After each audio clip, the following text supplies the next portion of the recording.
We've lived beside the giant for, forever, so we know what kind of trouble we're getting into here. A trade war is flaring between those North American neighbours, Canada and the United States. Following the breakdown of negotiations, Canada has said it will fight back against the US after the US imposed a 50% tariff on $20 billion worth of Canadian goods. Canada says it will reciprocate. It's estimated about 5% of Canada's trade with the US will be affected. Well, let's get the views now of Michael Ignatieff. He was a predecessor of Prime Minister Carney as leader of the Liberal Party of Canada and was leader of the opposition there. Hello to you. Hi, Adam. Nice to be on the same line together. No, it's very good to talk to you again. What do you make of this latest development? I mean, is Canada right to threaten total retaliation against the United States? I really don't think we had any choice. It became an existential issue about our sovereignty, and here's why.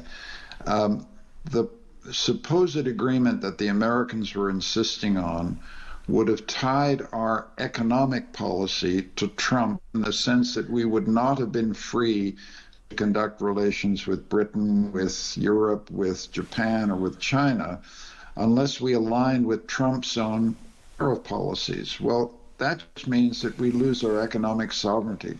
So that was a non-starter. And there were other issues that affected our sovereignty, things that I think the British may need some explaining about, which we insist on French labeling for our products. So if an American puts stuff into our market, it has to have French labeling. Why is that important? Because 25% of our population speak French. And it's an existential issue for us to be able to run a bilingual economy in a bilingual country. So those are two examples of the ways in which this wasn't just about trade and tariff levels.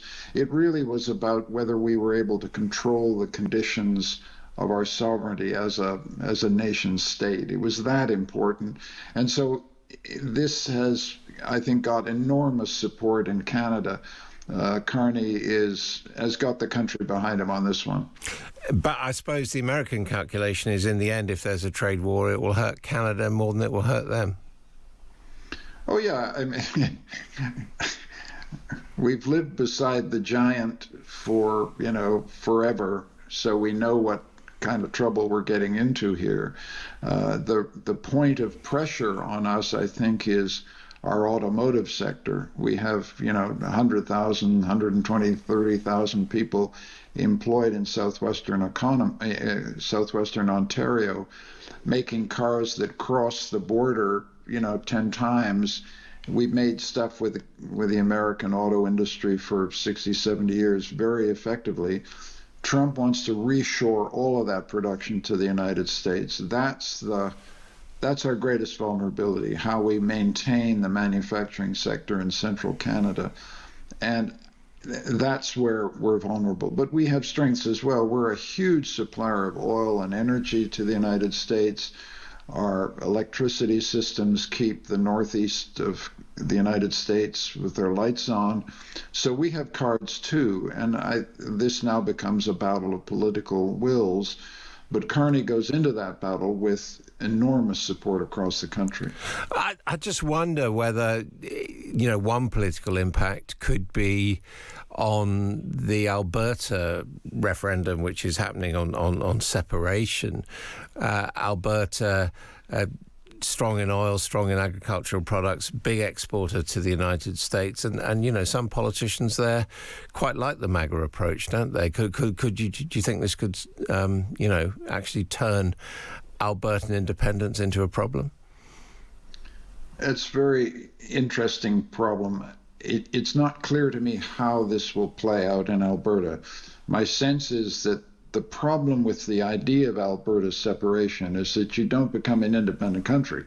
You become another state in the United States. And I'm not sure Albertans want to vote for independence from Canada simply to become another state in the United States. And after this Trump attack on our sovereignty, I think it weakens weakens the case for Albertan independence. But we'll have to see how it plays out politically this autumn, because there'll be an initial referendum on this question, and Albertans will decide as they decide. But I think this doesn't help the cause of Albertan independence. I mean, Trump has said in the past that he thinks that all of Canada should become an American state. What is your assessment of the level of support for that in Canada itself? Zero. I mean, we're a complicated country. We look like the Americans, we sound like the Americans, and when we come to London, nobody can tell a Canadian and an American apart, and that's why we put little maple leafs on our baggage. But we're a different country with a British parliamentary system, a French reality that is constitutive of our identity, an Aboriginal identity, which is extremely important to us, and just Canadians want to stay Canadians. It's that simple.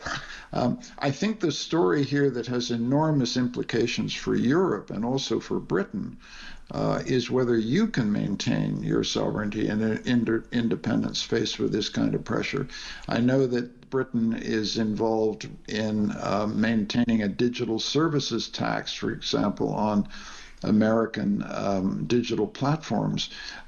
Trump is going to put enormous pressure on you to get rid of that, just as he did with us. And what I think you'll discover is that concessions to the Americans don't get you a resolution. Carney said rather memorably that every agreement signed with the Americans seems to be written in pencil.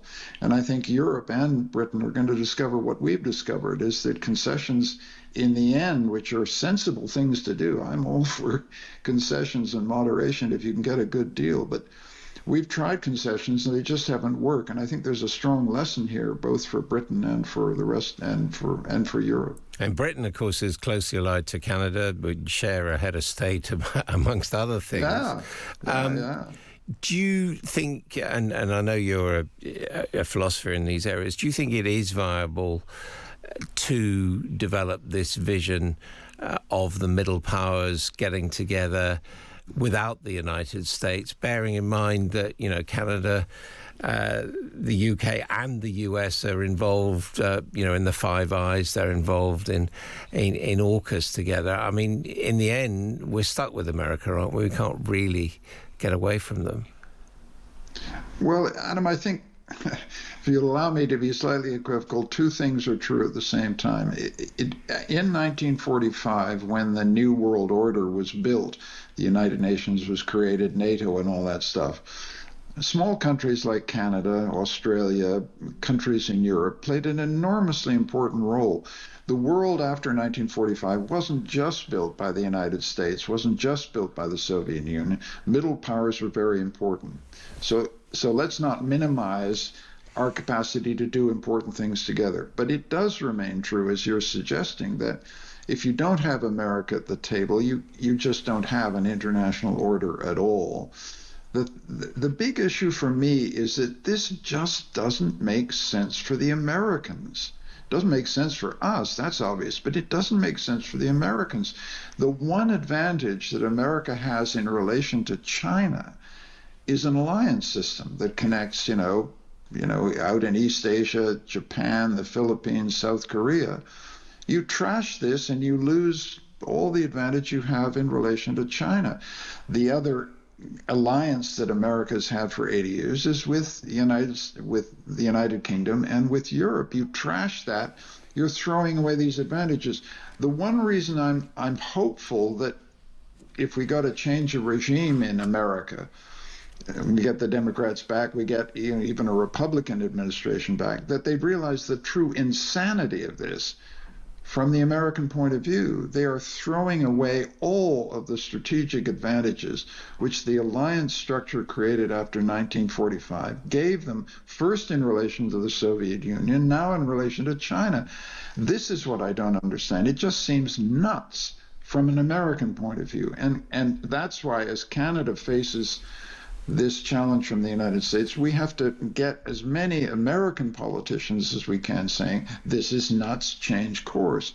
And so I'm moderately hopeful, medium term, that the United States will not persist in what is, it seems to me, insane self-destruction. Michael Ignatieff, let's end on that optimistic note, perhaps. Thank you very much indeed for joining us on Times Radio.